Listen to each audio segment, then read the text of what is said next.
Hello everyone, ये है battle through the season 7 part 467। और अगर आपने प्रीवियस एपिसोड ना देखा हो तो लिंक डिस्क्रिप्शन में मिल जाएगा। पिछले एपिसोड में हमने देखा कि सावन थर्ड लेवल की गहराई में जाना चाहता था ताकि वो साउजोन के टूम में जा सके, और सावन को यूनो पे फॉलो कर रही थी, जिस वजह से बाकी के गुकलैंड के मेंबर्स यूनो के पीछे जाने लगे। और गुकलैंड के एल्डर ने उन सभी को ऑर्डर दिया था कि यूनो को हर खतरे से बचाना है, इसीलिए वो सभी यूनो और सावन को फॉलो करते हुए थर्ड लेवल की गहराई में आ चुके थे, जहाँ पे अनगिनत स्पिरिचुअल बॉडी मौजूद थी। लेकिन उन सभी ने मिलकर उन सभी स्पिरिचुअल बॉडी को डिस्ट्रॉय कर दिया, और इसी तरह से वो सभी बढ़ते हुए काफी आगे आ चुके थे, जहां उनका सामना 4 स्पिरिचुअल बॉडी से हुआ। लेकिन सावन ने अपनी टीम के साथ मिलकर उन सभी स्पिरिचुअल बॉडी को डिस्ट्रॉय कर दिया। पर इसी दौरान एक बैंगसिंग लेवल की स्पिरिचुअल बॉडी ने उन सभी को सेंस कर लिया, जिस वजह से उसने उस जगह पे एक बड़ी सी सील लगा दिया था ताकि कोई भी व्यक्ति इस जगह से ना भाग पाए। तो अब आगे इस पार्ट की शुरुआत भी वहीं से होती है, जहाँ उन सभी ने सेंस कर लिया था कि ये स्पिरिचुअल एनर्जी तो बैंगसिंग लेवल की एक्सपर्ट की है, और तो उसकी लगाई गई सील की वजह से ये सभी इस जगह से नहीं निकल सकते थे।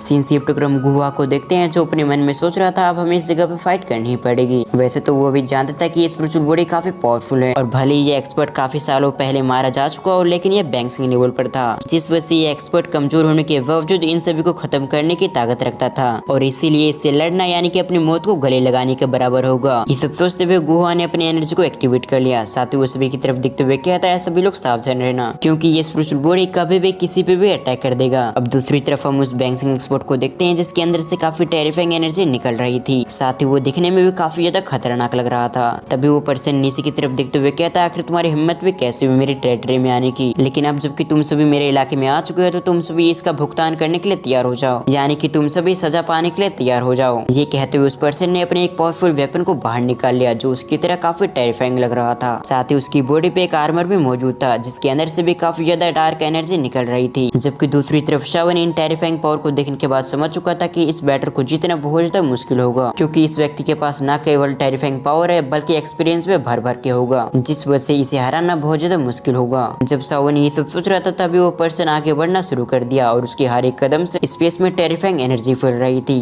तभी वो पर्सन सावन और बाकी लोग की तरफ देखते हुए कहता है पिछले हजारों सालों से मैंने किसी इंसान का खून नहीं पिया, जिस वजह से मैं खून का स्वाद पूरी तरह से भूल चुका हूँ, लेकिन तुम सभी को मारने के बाद तुम सभी के ब्लड को अच्छी तरह से चखूंगा, क्योंकि पिछले हजारों सालों से कोई भी पर्सन इस जगह तक नहीं पहुंच पाया, मगर तुम सभी की किस्मत बहुत बढ़िया है, जिस वजह से तुम सभी मेरे खाना बनोगे। ये कहते हुए उसके चेहरे पे खतरनाक से स्माइल आ चुकी थी। फिर वो अपनी बातों को कंटिन्यू करते हुए कहता है इससे पहले मैं तुम सभी को मारूं उससे पहले मैं चाहता हूँ कि तुम सभी मेरे नाम को जान लो, ताकि मरने के बाद तुम सभी को पता हो आखिर तुम सभी को किसने मारा था। ये कहने के साथ ही वो कुछ समय के लिए चुप हो गया। फिर वो सावन की ग्रुप की तरफ देखते हुए कहता है मैं लाखों सालों पहले मारा जा चुका था, जिस वजह से शायद मैं अपना नाम भूल चुका हूँ। ये कहने के साथ ही उस पर्सन ने सावन के ग्रुप को देखा, जहाँ डर का नामो निशान नहीं दिख रहा था। ये देखकर तो वो पर्सन भी कुछ समय के लिए हैरान हो गया था, पर वो सावन की ग्रुप की तारीफ करते हुए कहता पिछले हजारों सालों में तुम लोग वो पहले इंसान हो जो मुझे देखने के बावजूद तुम सभी को बिल्कुल भी डर नहीं लग रहा, क्योंकि तुमसे पहले जितने भी ग्रुप इस जगह पे आए वो सभी तो मेरे ऑरे को महसूस करने के साथ ही इस जगह से भाग जाते थे, लेकिन तुम सभी को देखकर बिल्कुल भी नहीं लग रहा कि तुम सभी इस जगह से भागने के बारे में सोच रहे हो।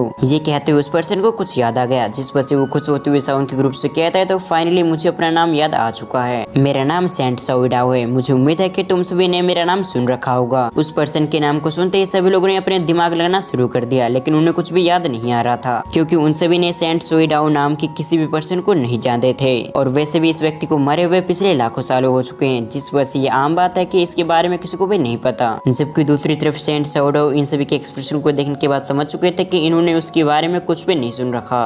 और अगले पल सेंट सोइडाओ अपनी बातों को बदलते हुए कहता है इससे बिल्कुल भी फर्क नहीं पड़ता कि तुम सभी मुझे पहचानते हो या फिर नहीं, पर इसके बावजूद तुम सभी मेरे हाथों मारे जाओगे। ये कहने के साथ ही वो अपनी जगह से डिसअपीयर हो गया। सेंट सोइडाओ के डिसअपीयर होने के साथ ही सभी लोग परेशान हो गए, और अगले पल सावन ने कुछ महसूस किया, जिस वजह से वो एक पावरफुल अटैक बनाते हुए गुहा पे कर दिया। पर सावन की इस अटैक से गुहा को चोटें नहीं है, बल्कि वो तो आगे की तरफ पुश हो गया था, यानी कि गुहा इस अटैक से आगे की तरफ धकेला गया था। जैसे गुहा अपनी जगह से हटा उसी समय उस जगह से एक पावरफुल अटैक टकराती है, जिस वजह से स्पेस पूरी तरह से फट चुकी थी। ये देखने के बाद तो गुहा भी सरप्राइज हो चुका था, क्योंकि अगर ये अटैक उसे लगते तो उसे सीरियस इंजरी हो जाती। जबकि दूसरी तरफ सेंट सोइडाओ ये देखने के साथ ही काफी गुस्सा हो चुका था, इसलिए अब उसने गुहा को छोड़कर सावन को अपना निशाना बना लिया। जैसे सावन ने महसूस किया उसी समय सावन उस जगह से निकलने लगा, पर सेंट सोइडाओ की स्पीड काफी ज्यादा थी। उसकी स्पीड को देखते हुए सावन अपने मन में कहता है इसकी स्पीड सचमुच बहुत ज्यादा है। ये सब सोचते हुए सावन यूनिट को और गुकलैंड के एक मेंबर को इशारा करता है, जबकि दूसरी तरफ उन्होंने भी सावन के इशारे को समझ लिया, इसीलिए उन्होंने बिना देरी के सेंट सोइडाओ पे अटैक कर दिया। ये देखने के साथ ही सेंट सोइडाओ उन दोनों से कहता है तुम्हारी ये मामूली अटैक मेरा कुछ भी नहीं बिगाड़ सकते। ये कहने के साथ ही उसने अपने वेपन से एक पावरफुल अटैक कर दिया, जिस वजह से यूनो और गूकलैंड के उस मेंबर के अटैक पूरी तरह से डिस्ट्रॉय हो गया। साथ ही ये अटैक इतना पावरफुल था कि उन दोनों को पीछे हटने पर मजबूर कर दिया। लेकिन तभी सावन ने अपनी एक टेक्निक को एक्टिवेट कर दिया था, जिस वजह से उस जगह को पूरी तरह से लावा ने कवर कर लिया था। पर इस अटैक से भी सैंड शैडो को कुछ भी नहीं हुआ और अगली पल सैंड शैडो ने अपनी पावर का इस्तेमाल करते हुए उस अटैक को डिस्ट्रॉय कर दिया। जैसे सैंड शैडो ने उस अटैक को डिस्ट्रॉय किया, उसी समय उसके पीछे एक फिगर आ चुका था, जो और कोई नहीं बल्कि सावन था, जिसने आते हुए फ्लेम सुनामी नाम की एक टेक्निक से सैंड शैडो पे अटैक कर दिया। इस चीज को सेंस करते ही सैंड शैडो ने भी सावन पे काफी सारे स्लैश अटैक कर दिए और ये सभी अटैक इतने पावरफुल थे कि इन्होंने फ्लेम स्पिरिटिंग सुनामी टेक्निक को पूरी तरह से डिस्ट्रॉय कर दिया। लेकिन अभी भी कुछ अटैक सावन की तरफ बढ़ रहे थे, इसलिए सावन ने अपने हेवनली रूल्ड सूट की मदद से उन सभी अटैक को खत्म कर दिया। पर इस अटैक के इम्पैक्ट से सावन पीछे आ गया। ये देखते ही सैंड शैडो को तो काफी गुस्सा आ गया था। इससे पहले वो सावन पे अटैक करता, उससे पहले उसने कुछ महसूस किया, क्योंकि उसी समय गूकलैंड के दो मेंबर ने उस पर अटैक कर दिया और अगले पल उनकी कंबाइंड पावर सैंड शैडो से टकरा गई। जो चीज देखकर तो सैंड शैडो काफी ज्यादा भड़क गया था, इसलिए उनसे कहता आखिर तुम चीटियों की हिम्मत पे कैसी हुई कि तुम सभी ये सोच सको कि तुम सभी अपनी पावर को कंबाइन करके मुझे घायल कर पाओगे। ये कहते हुए उसने उस जगह पर 3 बीस्ट को क्रिएट कर लिया, जो काफी ज्यादा खूंखार लग रहे थे और अगले पल उन खूंखार बीस्ट ने गूकलैंड के लोगों पे अटैक कर दिया, जिस वजह से एक पावरफुल धमाके के साथ गूकलैंड के सभी मेंबर्स पीछे आ गए। साथ ही इन बीस्ट के अटैक की वजह से वो सभी काफी ज्यादा घायल हो चुके थे, जिस वजह से उन सभी ने अपनी स्टोरिंग से एनर्जी क्रिस्टल निकाल लिया ताकि जल्द से अपने आप को हील कर पाए और कुछ समय के अंदर उन्होंने थोड़ा बहुत अपने आप को रिकवर कर लिया। सीन शिफ्ट कर हम गुचिंग को देखते हैं, जो सभी की कंडीशन को देखते हुए कहता है हम सभी को एक साथ इस पे अटैक करना होगा, तब जाकर शायद हम सैंड शैडो को घायल कर दें। ये सुनने के साथ ही बाकी लोगों ने भी नोट कर दिया और अगली पल सभी लोग अपनी जगह से डिसअपीयर होते हुए एक जगह पे आ गए और बिना समय गवाए उन सभी ने अपनी पूरी दुखों को एक्टिवेट कर दिया, जिस वजह से उस पूरे इलाके में उन सभी की स्पिरिचुअल एनर्जी फैल चुकी थी।